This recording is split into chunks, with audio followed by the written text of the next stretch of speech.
मु दुईटा भितर जन को बाछि पारिबिनी बोली तुमको बोली जावाक चेष्टा करुछि। तुम कहवा अनुसार तुम जदि मते सतरे भूली जाइता ताहले तुम भल पाइबा सत नथिला। जनक पई सब किछि बोली जावा प्रकृत भल पाइबा नहे।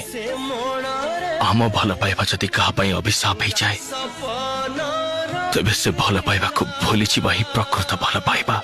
सपनर सुना पखी आउ त पारुनी